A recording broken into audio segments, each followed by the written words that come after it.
পৃথিবীতে যুগে যুগে বহু কুখ্যাত জালিম এসেছিল, যাদের জুলুমের যাত্রা এতটাই বেড়ে গিয়েছিল যে তারা নিজেদের খোদা ভাবতে শুরু করেছিল। তাদের দৃষ্টিতে তৎকালীন যুগে তাদের দমানোর সাহস কারো ছিল না, যা তাদের ঔদ্ধত্যকে আরও বাড়িয়ে দিয়েছিল। কিন্তু সময়ের পরিবর্তনে তাদের লাঞ্ছনাকর সমাপ্তি পৃথিবী দেখেছে। মহান আল্লাহ বারবার পৃথিবীবাসীকে শিক্ষা দিয়েছেন, জালিমদের দৌরান্ত অপ্রতিরোধ্য শোডাউন দেখে মুমিনের মনোবল হারানোর কিছু নেই। এটাও মহান আল্লাহর পক্ষ থেকে পরীক্ষা। মুমিনের উচিত আল্লাহর নাফরমানদের ধন দৌলত ও শক্তি সমর্থে ভীতু না হয়ে আল্লাহর উপর পরিপূর্ণ আস্থা রাখা এবং আল্লাহর নির্দেশিত পথে অবিচল থাকা, নিজেদের কখনোই অসহায় না ভাবা। কারণ আল্লাহ কখনো কখনো জালিমদের অবকাশ দেন, যে অবকাশ তাদের অপরাধ বোধ উঠিয়ে নেয়, ফলে তারা দাম্ভিকতার সঙ্গে জুলুম করে। শয়তান তাদের জুলুমের সপক্ষে তাদের জন্য অনেক যুক্তি দাঁড় করিয়ে দেয়, তাদের অন্যায়গুলোকে তাদের কাছে সুশোভিত করে দেয়। একসময় তারা জুলুম করতে করতে চূড়ান্ত ধ্বংসের দিকে এগিয়ে যায়। পবিত্র কোরআনে ইরশাদ হয়েছে, সুতরাং তারা কেন বিনীত হয়নি যখন আমার আযাব তাদের কাছে এলো, কিন্তু তাদের হৃদয় নিষ্ঠুর হয়ে গিয়েছে, আর তারা যা করত শয়তান তাদের জন্য তা শোভিত করেছে। সূরা আনআম আয়াত 43।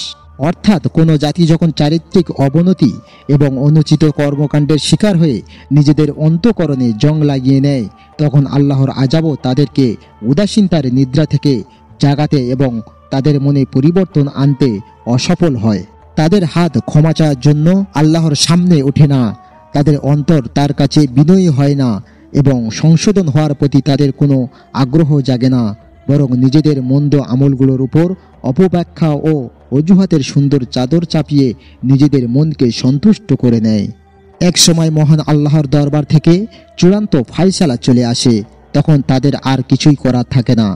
পবিত্র কোরআনে ইরশাদ হয়েছে, অতঃপর তাদেরকে যে উপদেশ দেওয়া হয়েছিল তারা যখন তা ভুলে গেল, আমি তাদের উপর সবকিছুর দরজা খুলে দিলাম।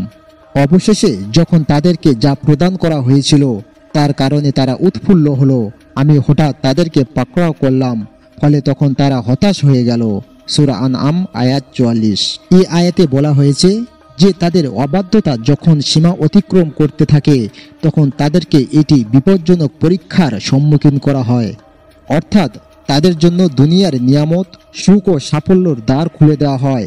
এতে সাধারণ মানুষকে হুঁশিয়ার করা হয়েছে যে দুনিয়ার কোনো ব্যক্তি অথবা সম্প্রদায়ের সুখ ও সম্পদের প্রাচুর্য দেখে ধোঁকা খেও না, যে তারাই বুঝি বিশুদ্ধ পথে আছে এবং সফল জীবনযাপন করছে।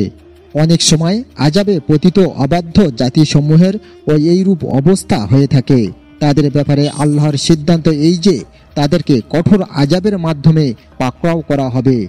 তাই রাসূলুল্লাহ সাল্লাল্লাহু আলাইহি সাল্লাম বলছেন, যখন তোমরা দেখো যে কোনো ব্যক্তিকে আল্লাহ তাআলা দুনিয়ায় ধন দৌলত প্রদান করেছে অথচ সে গুনাহ ও অবাধ্যতায় অটল, তখন বুঝে নেবে তাকে ডিল দেওয়া হচ্ছে, অর্থাৎ তার এই ভোগবিলাস কঠোর আযাবের গ্রেপ্তার হওয়ারই পূর্বাভাস।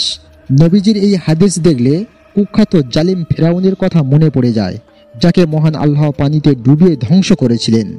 ইতিহাসের আরেক অপ্রতিরোধ্য জালিম নমরুদ, যাকে মহান আল্লাহ দুর্বল নেকড়া মশা দিয়ে ধ্বংস করেছিলেন। এভাবেই মহান আল্লাহ যুগে যুগে কুখ্যাত জালিমদের সব অহংকারকে মুহূর্তে ভস্ম করে দিয়েছেন।